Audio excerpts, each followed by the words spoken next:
I'd like to thank Paul Robin for coming and doing this today. Paul's a very busy man, and so we've got him for some of his time on Sunday, so I really appreciate that. Paul Robin is the chairman of the Acupuncture Society, which is our governing body, and whose members are TCM practitioners, from acupuncturists, herbal tweener practitioners, and other associated TCM therapies. Paul is also the director of the College of Chinese Medicine, which is based in London. Paul serves the UK community with education in TCM, up to 3 years, I believe, is one of your main courses, and general TCM, herbology, and such like. And also, I think you've taught in Europe, if I can remember, a few years back, Paul, wasn't it? Yeah. Yeah, you've taught in Europe as well, so a well-travelled man. He put something together that will help those that are starting out in their journey of practitionership in whichever skill set they have. Obviously, we're based in TCM. I have my own thing within, especially within tweener and the manual therapy, and you are a general practitioner, several styles of acupuncture. You're a master herbalist, and you've been doing this for many decades. And I have to say, you had a 9-year apprenticeship, which is really unheard of, with your own mentor and teacher, Dr. Lee. So I'll really move into thinking about the aspect. If someone leaves, college or uni with their qualification, they have a good skill set, which is something, of course, is going to be developed through practice. But a good skill set is very important. But I have known good therapists with a good skill set that just really haven't been able to translate that into a business, and a sustainable one at that. What's your thoughts on that, Paul? I think that you need to know what you're doing, and you need to have understood your studies and your qualification. You need to have passion, and sure, you need to know your art. That's obviously true. But if you haven't got a good business head, sure, it's not good. You're going to fail, because you've got to sell yourself. You've got to make your business viable. You've got to take business choices. So I really think business is the key to succeeding. So you really need to have something to sell, which is your qualification, your years of study, your devotion to your subject, and you need to apply business sense to what you're doing, so that you are charging appropriately. You are encouraging your clients to come to you. Obviously, if you're not getting anywhere, that's not ethical to keep treating someone. But if you can get benefits one way or another on a variety of different things, and the clients are willing to come, you need to cultivate that. Otherwise, you won't have a business. You need an ongoing business. Yes. So I think it's very important. Fantastic. I suppose that brings us on to maybe the next thought, and that is, what's the thing that maybe hinders us in the aspect of that translation from skill set to moving into establishing it as a business? So, I consider mindset, especially when I was starting out, to be something, my own mindset, that I had to really look at, because I had some limiting beliefs about myself and about business and what that was. And when I started to try and explore that and discover that, I found it was different to what I originally believed it to be. At one time I thought, me being a business person, it's not going to happen. I wasn't brought up to be a business person. So I had to just change my thinking of it, and analyze some of the belief systems that I had, which really held me back. That's really interesting, because in a way you were sort of limiting yourself. Sure. So you have to have an open mind, with an intention actually of succeeding, with an intention of creating something, and you have to be able to dream it up in your mind what you're creating. So you've got to imagine yourself in a successful clinic, busy, You've got to know that that's what you want and that's what you're going to do. So you have to have be able to imagine what you want to do and be able to fulfill that. Believe that you can fulfill that. And then what will happen is any opportunity that comes your way, you'll take it. But if you've got some kind of negative thing in your head that you can't do it, or you blah, blah, then every opportunity comes, you'll flop at it and you won't take it. So you have to be very open and forward and motivated, and believe that that's what you've got to believe it's your fate. I mean, I always believed it was my fate to do what I'm doing now. I always believed that I wanted to spread my knowledge. I did a lot of study, like you did. You did a lot of study. You studied with Errol, you just studied with me a lot, and other people. And I felt that I knew loads of things, and I wanted to spread it around the world, actually. That was my mission. And then originally, I wasn't doing that. I was just doing a local practice. But then when opportunities came along, and they do, I took them. And because that I had that direction, so I was driven to do something. And it wasn't just money. It was a kind of altruistic motivation of realizing that I knew something really well and it was really good and really effective. Why doesn't everyone in the world know this? So I wanted to spread it. And that actual thought or dream or understanding made me do that. And so over the years, like you said, many decades, you make me feel old now, but it takes that long. You know, it does take a long time. It's a lifetime thing. So it's not that you can just suddenly, you're going to be on the top of the tree when you're a young man, but over a lifetime, you get chances and opportunities and you become efficient in a different way. Maybe you're very energetic when you're young. When you're older, you get a bit more efficient. You're more savvy, let's say. And then suddenly you look back and you realize that you have actually all your life been working towards what your dream was. So it's all about dreaming and imagining what you're going to do. Really interesting what you're saying there, Paul. There was three, I mean, lots of gems in there. There was three main things that came to me from what you said, or stood out for me. And the aspect about having a passion. Yeah.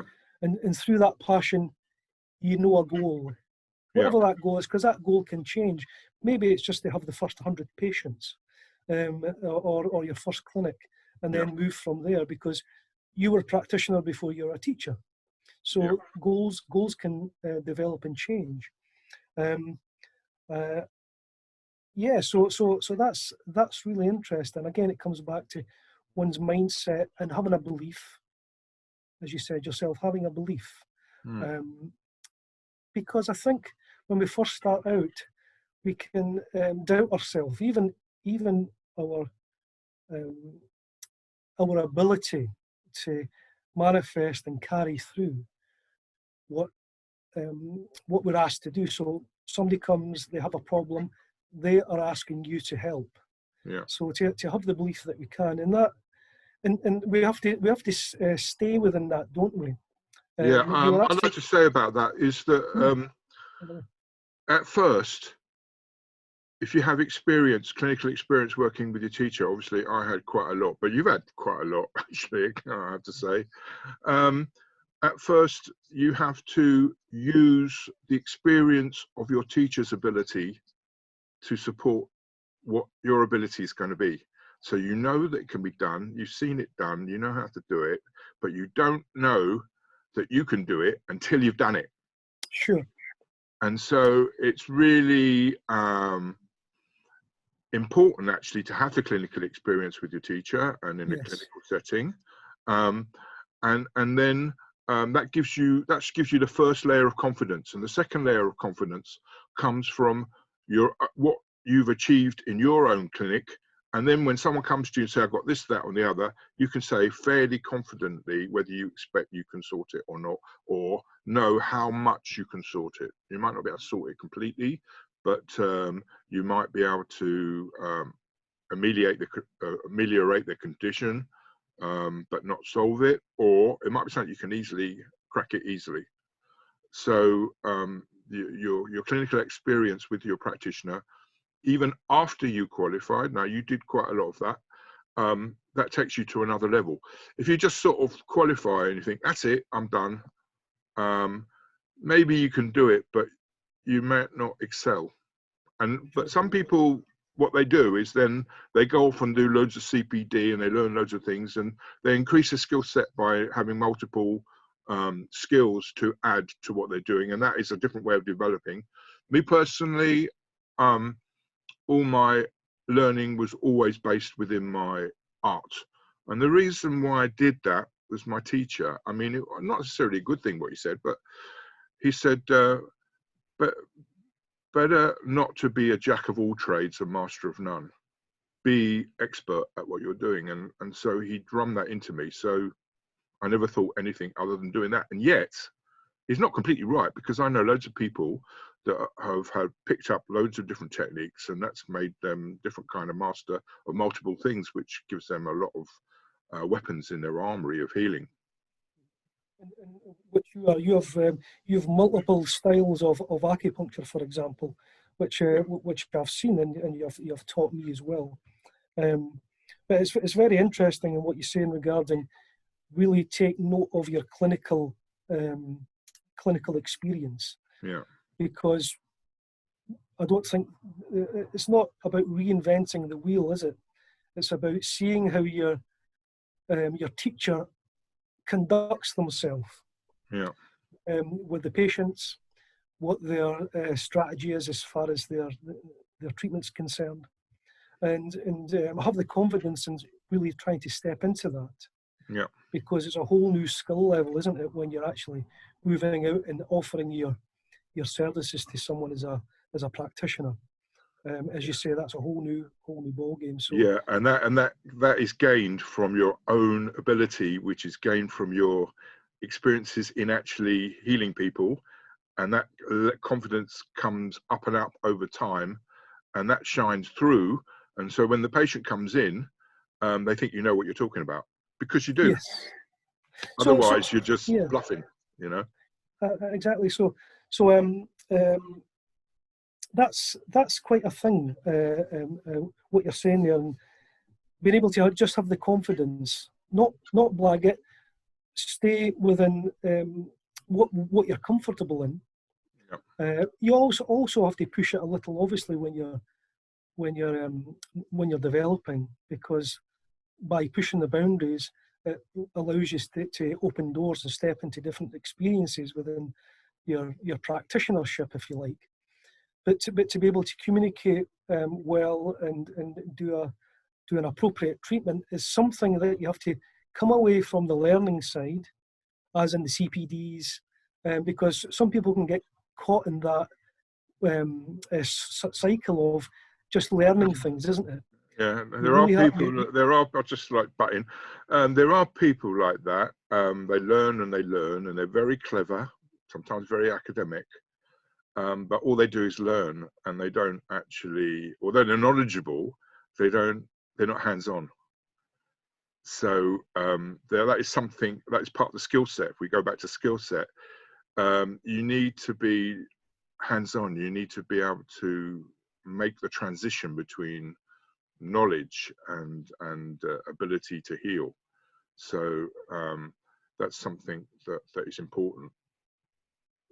So again, the mindset and just making that jump, you have to put yourself in the lion's den, if you like, and you just move and groove with it. Yeah, exactly. So what would you say would be a realistic time scale of building a clinic? Just generally. How long do you I think a lot of it will depend on your business acumen, your personal charm, your ability to communicate with clients, your ability, your kind of network of people around you, and maybe the business savvy to know that sometimes you have to spend money to advertise, to promote yourself. and it's not good to cut back on that, because then nobody's going to know about you, or nobody's going to see about you. And also it will be the premises that you use, how it appears to a client at the first time, and how your bedside manner, which I put under charm, but it's also professionalism, and so can't expect that you're going to be right up there straight away. And what you should be doing is, once you've qualified, you should continue some kind of clinical studies with your teacher, and at the same time to start building a small client base, first of all, of people around you, family members, friends of friends. And if you have a good skill, they will recommend you to other people, and you have to sort of build up like that. And I mean, one mistake I made in my early times, I used to like traveling. I was quite a traveler. So I make a load of money, and then I'll be off. You know, I'd see a few patients, right, like, got 200 quid, I'm off. I believe you liked India. I think you were. Yeah, I'll go India, I'll go anywhere, you know. But the thing was, that wasn't good for my client base at all. And then, you know, it's no good. And a lot of people in this who are learning this, they do travel, and they've been traveling. They're like me. A lot of people like me are like, in this business, or they've come to this from being travelers.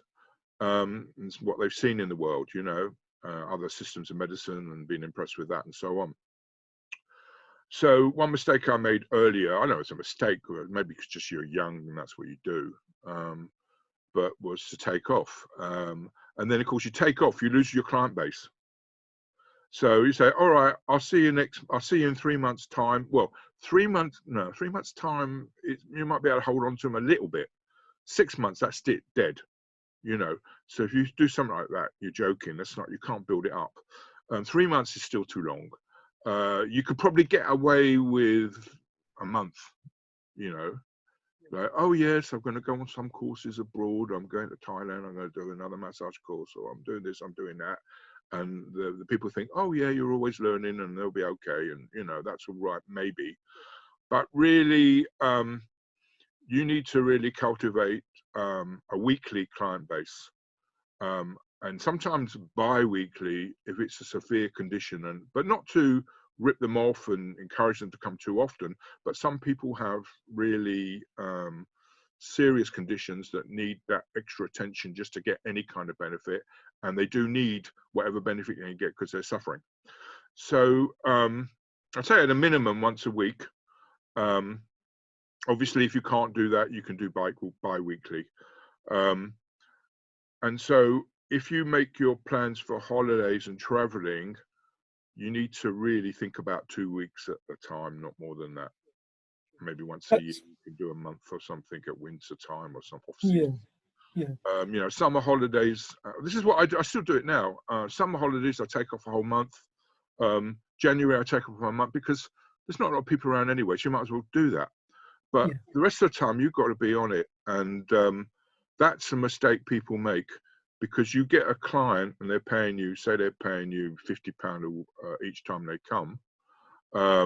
This is my business head now coming up, you know, they're paying £50 at a time, and you lose them.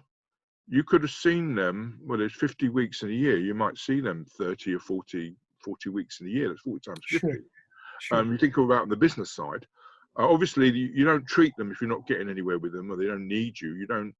I mean, with respect to that sort of thing, I think if I can't get any benefit within 3 treatments, I don't want to treat them unless they're getting something out of it. Maybe they're not getting what they wanted, like in terms of that condition. Perhaps it's impossible for me to do, but perhaps I can help them with other things, like insomnia, sleep, breathing, things that they didn't even know that I could do.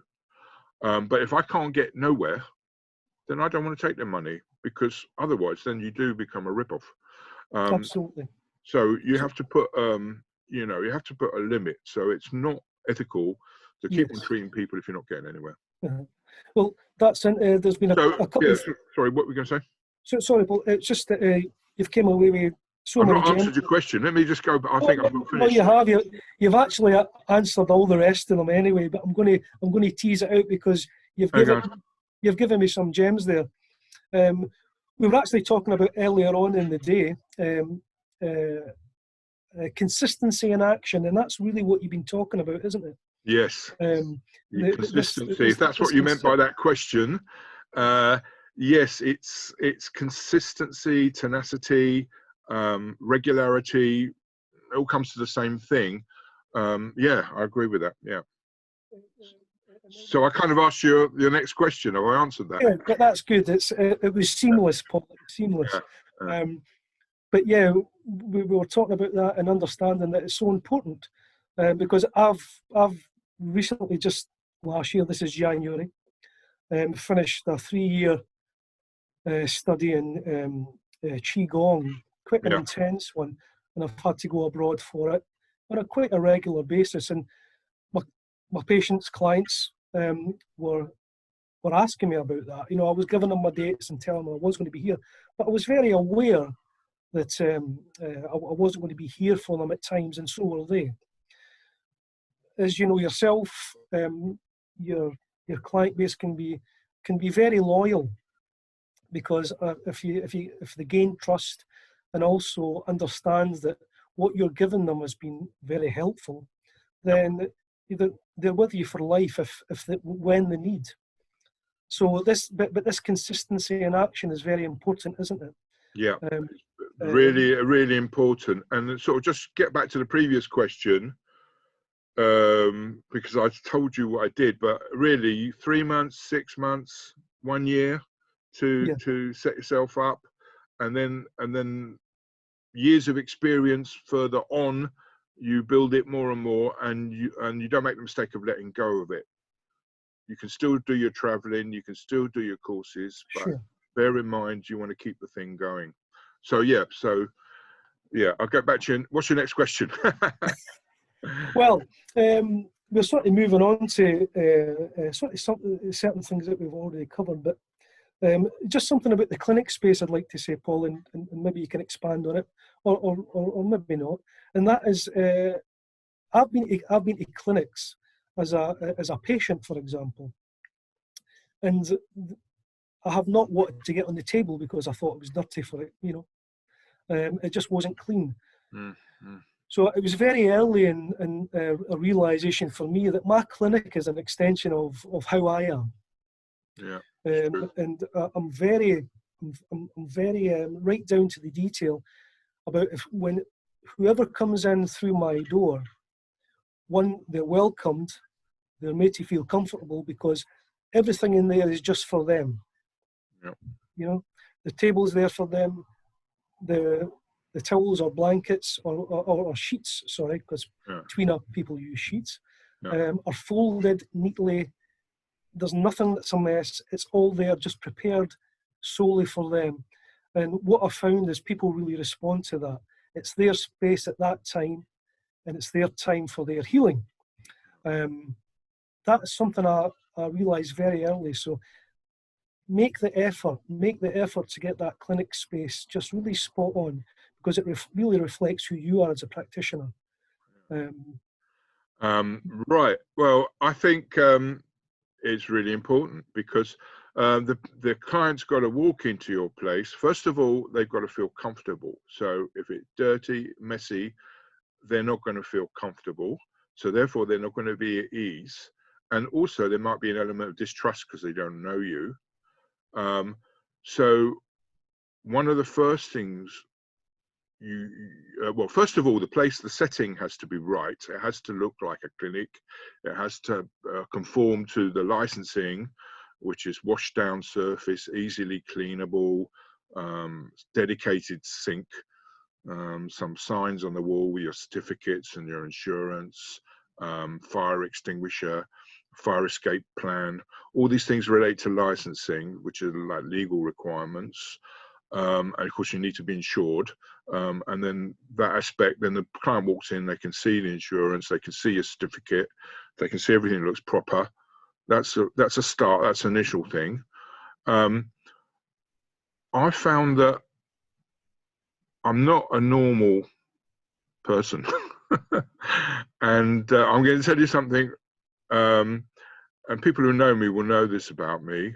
That's okay. It can be edited out later, Paul. It's all right. You can't. Yeah, I don't know whether I should be saying this or not, but go for it. Basically, I never really dressed up for the part. Some people suit and tie, white coat. I felt that my charm or my skill maybe, or the confidence that I could exude from my skill would sell myself. And that I've done it all my life, so I've not changed. So what I do, so we're talking about the kind of psychological aspect of this, is that whether you got a suit on or not, I'm not saying you don't wear a suit, but people know me, I'm pretty scruffy. But whereas other people, they're very smart and they're depending on that initial smartness. Whereas I'm not, I'm depending on my communication with the client to exert confidence in what I'm doing. And I suppose, because I'm a bit of a businessman as well, I'm aware of it. I'm aware that when that client walks in the door, I have to make that client feel confident that I know what I'm doing, that I understand their problem. So I've always been able to manage my client base like that, and it's worked. So it's not just about superficial, dressing up, bow tie and all that. It's not just about that. It's about the ability to communicate with your client and to exude confidence.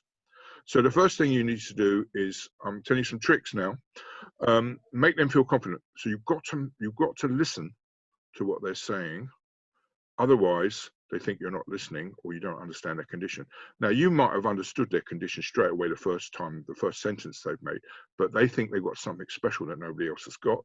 So sometimes you've got to listen a bit more than you need to, because you already know what's going on, because you do it every day, but they don't know that.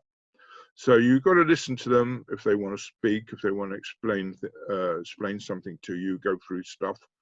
But also, on the other side of that, is you don't want to waste time, because unless you're charging for time. I never did charge for time. If you're charging for time, they can talk as much as they want, tell you about this, tell you about every other practitioner they saw, what everyone else said. I don't like that. I'm kind of a bit of an efficiency person, and so I cut them short when it gets like that. I say, right, but that's what you have to do. Otherwise, you'll be there for hours and hours and hours. Yes. And there is a sort of kind, especially with acupuncture, they talk and they talk and they talk. Sure. And it's because they're kind of too nervous about the treatment, and they sort of talk and they don't want to, and you've got to get the needles in them. Exactly. So you've got to know when to cut that short. You've got to give them enough that you've taken on board. You've got to exude the confidence and let them feel that they're in good hands and that you really understand their problem better than anyone else that they've seen, whether they're medical or not medical. People have seen other people. You're not the only person they've seen. They've seen a doctor, they've spoken to their nurse, they chatted with a friend who's medical, they've done some different complementary therapies, and you're sort of competing with all these different kind of systems, and some of them are very superficially good, and some of them are very deep scientifically, or there's all sorts of things. But the patient does have to feel that that you can help them, if you do know that you can help them. Of course, if you don't know that you can help them, then you need to say, well, look, I'm not sure that I can do this. I don't think I can do this. If you know you definitely can't, just say, no, I can't. I don't think I can do this. Just see someone else, and then refer to someone. If you know some different kind of therapy that will work better, refer them. If you're not sure, then just be honest. Say, I'm not too sure whether it's going to work. Let's give it a whirl. We'll try a few times. If we get somewhere, good. If not, then maybe you need to find somebody else or somebody in a different system that might be able to help you better. There's been a couple of, sorry, Paul, there's a couple of really interesting things that you said there. But first, I'd like to say is, your dress is casual. It's not scruffy. It's casual. And also, as far as knowing a wee bit about business, you've set up a thriving school of Chinese medicine, and also you've got thousands of registrars or in the society. You've got thousands of members within the Acupuncture Society, which you've set up yourself. So, I think there's a wee bit of acumen there. Also, what you said, which was really interesting, is it's about patient management. Because when a patient or a client, whichever way you want to term the person that comes to see you, they come through the door, they have a certain idea of you. And that idea might slowly change as you go along, depending on how many treatments there. And knowing how many treatments is a skill in itself. But a person that comes into your clinic and will be coming back will start to form an idea of you, which might not be really the idea that you are outside. It doesn't mean that you change or your ethics are different or anything like that. But what I found is when I'm in my clinic room and I'm really there for the person, as you say, you might have diagnosed a lot as soon as they come through the door, but they have to tell you things. You might be seeing how many clients a day, how many patients a day. I've seen you work. I've worked in a multi-bed clinic. I've had my own multi-bed clinic, or I have my own multi-bed clinic, and I've seen you work in a multi-bed clinic. So there's a real skill in bringing yourself up to a standard where you can treat several people and still be there for them right at the moment that they need. But what I find is that when people get to know you, they have an idea of you because they see you as someone who's always helping them, and they form an idea. Now, what I'm sort of talking about here is understanding how to have boundaries with your clients or patients when they really want to get to know you. They want to get to you, interest them. They want to get to know about your life, your lifestyle, and all this sort of thing. And it will be asked, how much do you give of that? Because they're giving a lot to you. This is sometimes the way people see it. Hey, yeah, So, I got you. I think I've got you now. So there's a real art, isn't there? There's a real art with finding that balance, where allowing the person to know that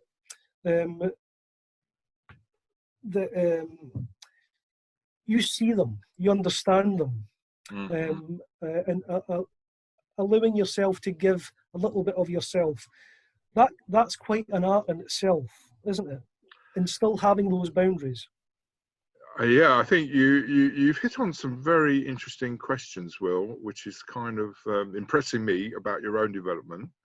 That you can even ask these questions. But yes, it is an art, and I suppose you have to maintain the practitioner-client relationship as a professional, and because I put needles in. If people start chit-chatting with me, I don't want to do that because it will hurt them. If I'm talking to them, when I'm sticking the needles in, I'm not concentrated, and also they're not concentrated because they need to be in a very kind of zen, relaxed stage. And when they're chatting, they're kind of restless or nervous or something like that. Yeah. So, but at the same time, I need to build a relationship with them, and I do need to talk with them. So the way I approach that is, first of all, I say, okay, well, first thing I actually just say, well, look, it's best if you're a bit quiet now at the moment while I put the needles in and while I do diagnosis. And, obviously, if I'm asking them questions, in terms of questions about their condition, that's good. But when I'm actually doing the pulse, for example, I need them quiet because it's impossible to take the pulse if you're chatting.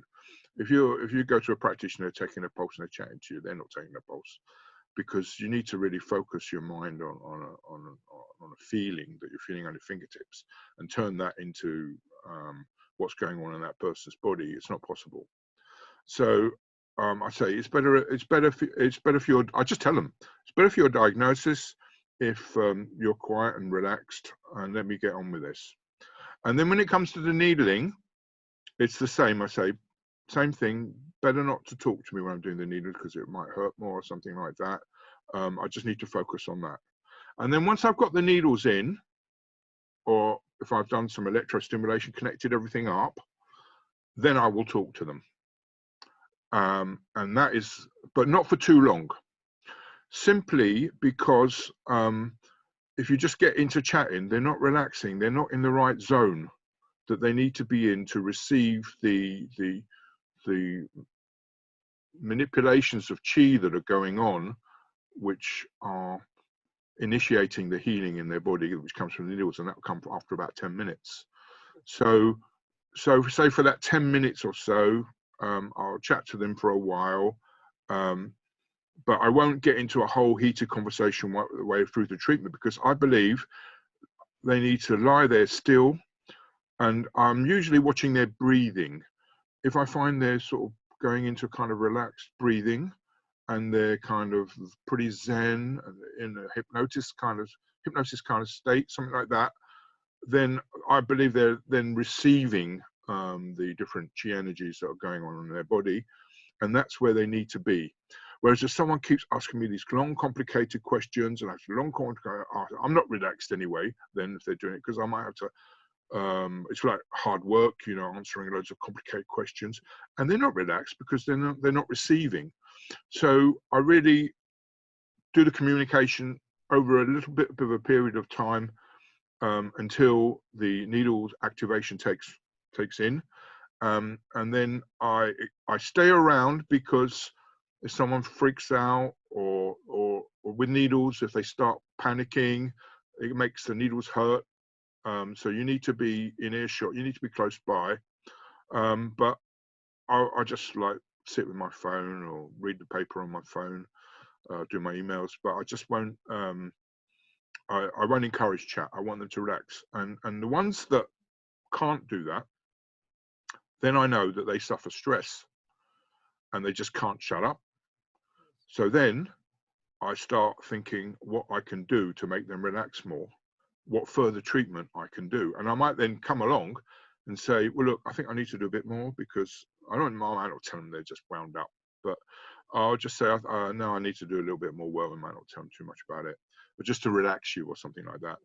And then I might stick some needles in their ears, or if they're very bad, I'll put some needles in their scalp,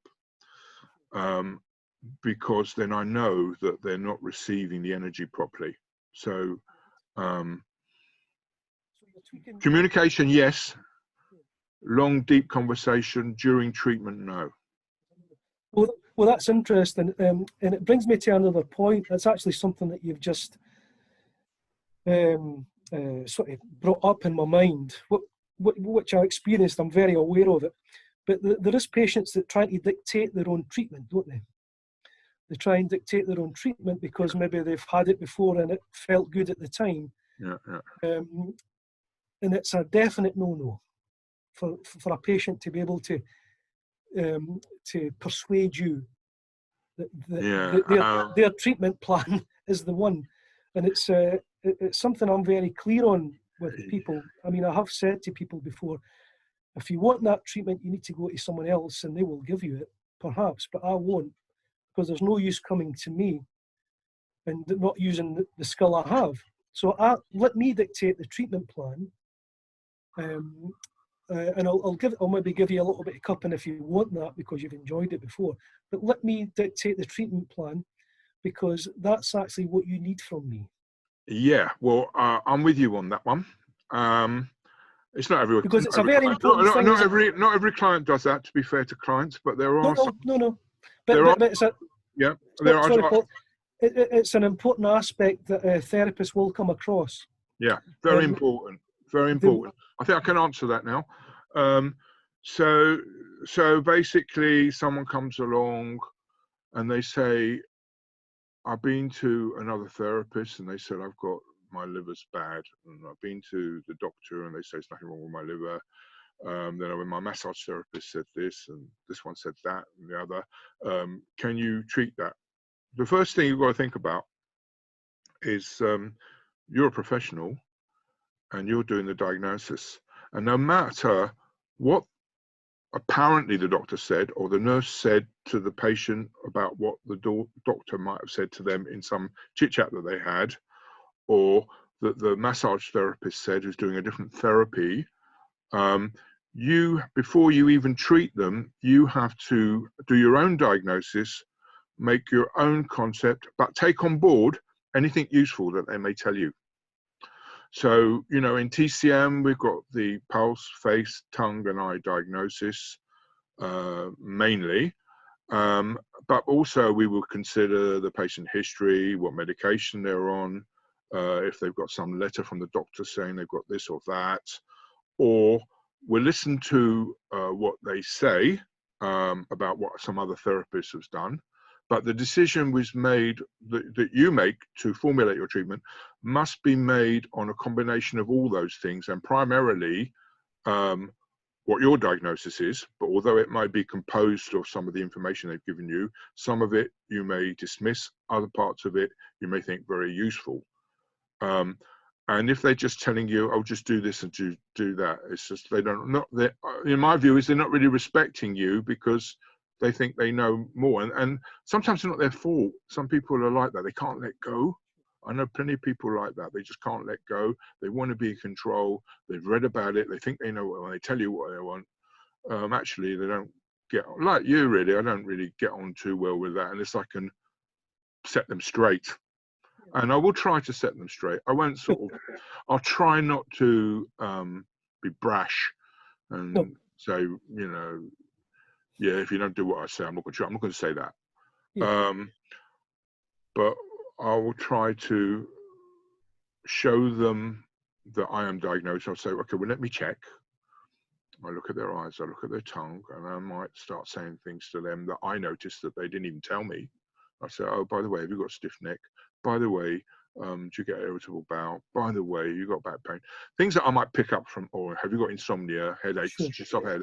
And then they start thinking, wow, yeah, he knows about my problem, and he's just told that from just by looking at me. So that's where your TCM diagnosis can really be useful to impress them on things that they didn't even tell you. And then they start to shut up because they start to think, right, well, he knows, you know. Yeah. And the reason why they're like that is because they've been to people and not got anywhere. And it's left them unsure that they can be helped, or even looking down upon our profession or different professions within our profession. And so, or just what the doctor said is just that, it's just exactly that, but you might find loads of other things the doctor's not even looked at. Or on the other hand, you might get a paper and then you've got some information about a diagnosis, which is be very true. You know, if you've got something from the hospital that says certain condition, you can be sure that's what they've got. But they may have loads of other things that the doctor's not looked at. So yeah, you have to go upon solid knowledge that you're presented with, and you have to go along your own diagnosis, because that's what making you formulate your formulas. And your formulas, with our formulas, it's not just treating the condition, it's treating the person, the condition, the environmental factors which are around, like how, have they got flu, have they not got flu, have they caught cold, is it raining outside, is it windy outside, all these things come into it. What is their original condition, what extra auxiliary things are they're suffering from. And so we're doing something that they won't even know about, they won't even understand until they've been to a few times. They might get to know what you can do, but otherwise people wouldn't even expect that you're looking at all this stuff. So again, as you say, that sort of patient management, it's not throwing anybody out, it's just helping them to trust, I suppose. I think it's important to have bedside manner. I mean, my teacher personally, this is just a personal thing, he was brash when it came to things like that. A bit like what you said in the beginning, that you didn't hand it and all that. And he was a lot more brash than you, because he would just say, I'm not interested to treat this patient, that's it. You know, I wouldn't do that, but that's my character. I would try my damnedest to convince them through technique. Yeah. Well, it was, no, sorry, Paul. Go on. Without feeling it was just on something you said there. The particular patient I said it to was coming in and always trying to control treatments. Yeah. And so that was like an end stage, but they stayed. They stayed because you managed it. Because you managed it. You Yeah, must have sold some charm on them. You must have persuaded them somehow through your abilities that well, what you're doing is good for them. But you probably had to suffer an earful every day, did you? well, I did, Yeah, if it's but also it was just following what you're saying. There was a certain rapport already built up with them, so I could manage to say that. But you're very, very right. If depending on what style of acupuncture you do, someone comes in, just say um, they they have something wrong with their upper body. Just let's say it could be respiratory or whatever, but you treat down at the feet. You can, but just say you did that. And you used a certain style of acupuncture, or you done you treated from the abdomen. They're saying to you, but should the needles go there? Shouldn't they go in the place that, you know? Oh, they want you to do what the other practitioner did, Yeah, they want you to do which what the might other have been practitioner, different. or they just want you to put the needles in where they have the pain, or they have the discomfort. Oh, I see. Yeah. So it's helping them understand that um, they're they don't understand your skill set yet. Try and allow them to be relaxed and for you to do your skill set, and then they will appreciate, because if they see changes, they will appreciate, and that will take a certain time as well. I might tell them straight that I would like to say something like, I've really taken on board everything you said. Sure. I've understood what you said about how the other practitioners done it, but I might say to them something like, but you need to leave it to me. Sure. And judge my treatment on its own merits and give it a whirl. You know, it's like a positive spin. Sure. Because who does what somebody else does? Nobody does what somebody else does.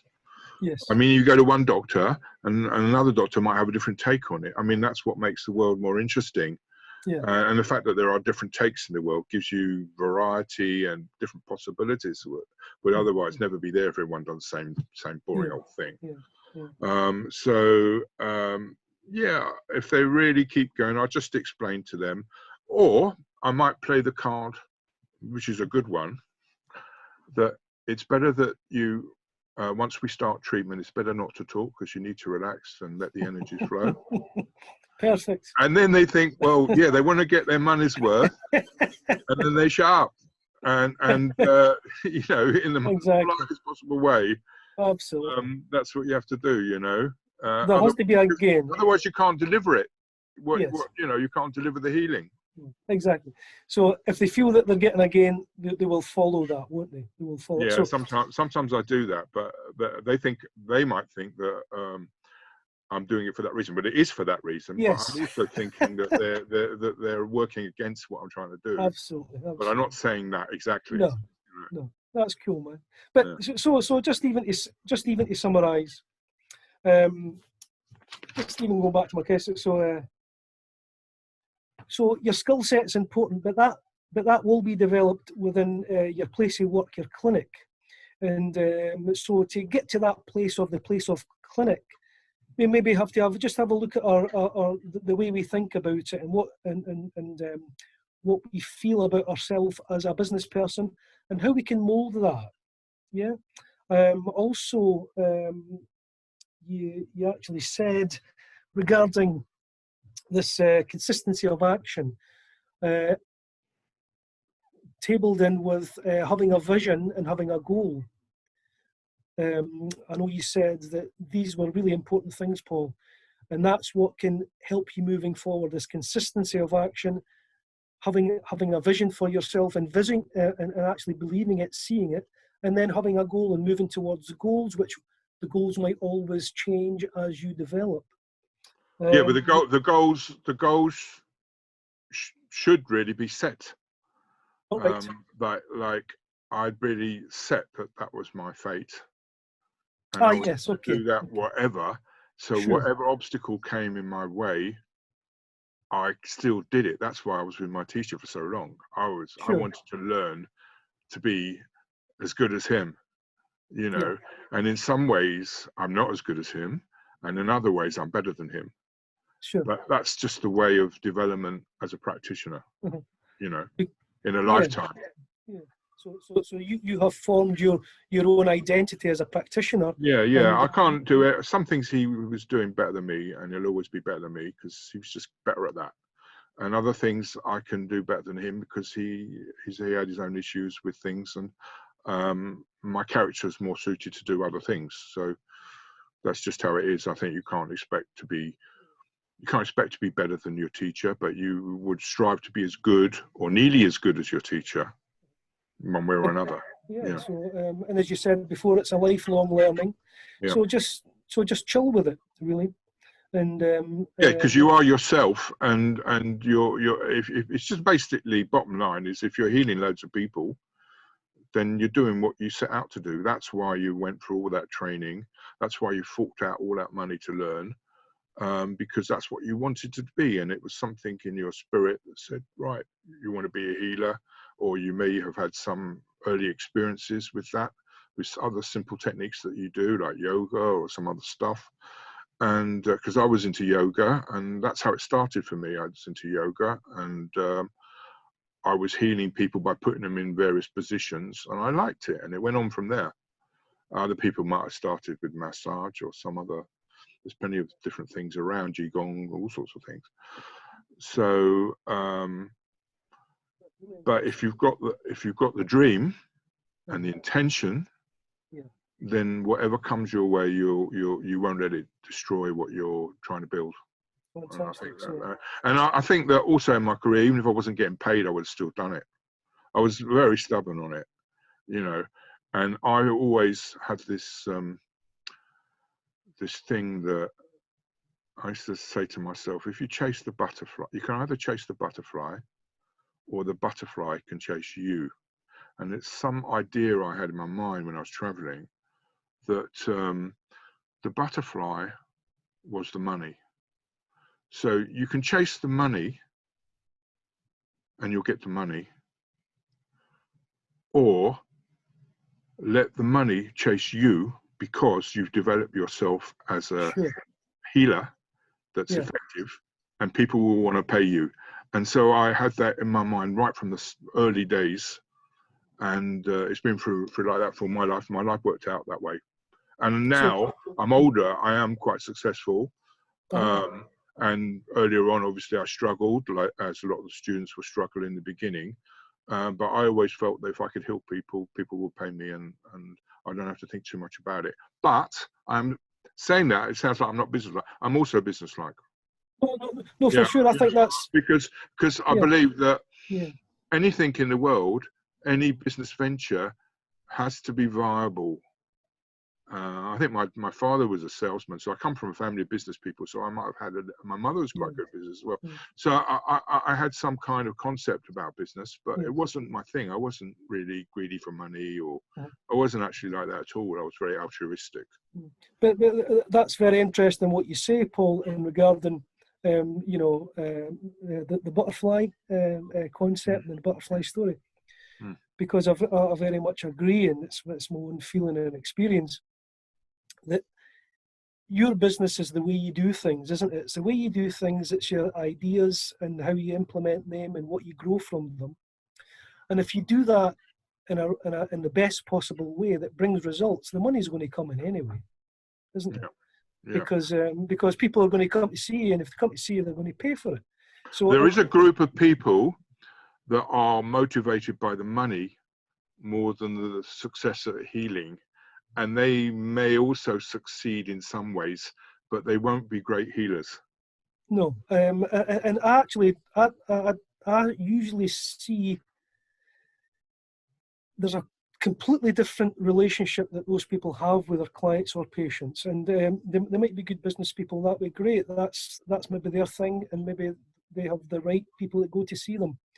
But what I have learned, and just from what you've said as well, if you look after your own business, and then in your business is the way you do things, the way you approach the ideas that you have and make them grow, people will come to see you, your skill set's good, and then the money will come in anyway. So the business is really about doing things in the right way, isn't it?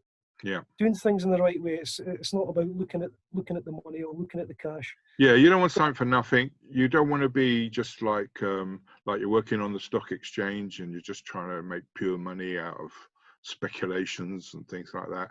You need some grounding. You need to enjoy your work, because this is a kind of work that you can really enjoy. And Yes. if I talk to some of my friends, they work in business or they've got various things that they're working. It's a job to make money. Yeah. But me, it's not been like that. I've kind of carved my own little world around me based on what I wanted to do. So I always did what I wanted to do and never did. This is my character. I did what I wanted to do and I never did what I didn't want to do. And so you couldn't sell me to do something just for money. You could only get me to do something if I wanted to do it. And this is what I wanted to do. You know, so it went like that. So I'm lucky that I love my work. Sure, and My that's so teacher, important. he used to say, actually, I love my work, but I'm not happy in my life. He did love his work. He loved his work, but he was having problems in his marital life and stuff like that. So sometimes there is a trade-off, and sometimes you do need to make a balance. And I haven't been that good at that in my first marriage, for sure. I was just totally into doing this, but you know, in real life, you do have to have a certain amount of balance. But you've got to enjoy what you're doing, and you've got to, you know, it's got to be a lifetime profession. But it's not necessarily a financial one. It's an idealistic dream, really, or it can be. It's a lifestyle, isn't it? It's a lifestyle. Yeah. Well, Paul, I really thank you for your time. We went away over what we expected, but that's great. We've had a great chat, and you've come away with many years of experience in there, like in the time we've had. So I really appreciate it, and thank you for your time. I've really enjoyed doing this and delivering this. I want to say something that in the beginning you didn't quite get my qualities right. I'm the chairman of the Acupuncture Society, founder, and I'm head of TCM at the College of Chinese Medicine.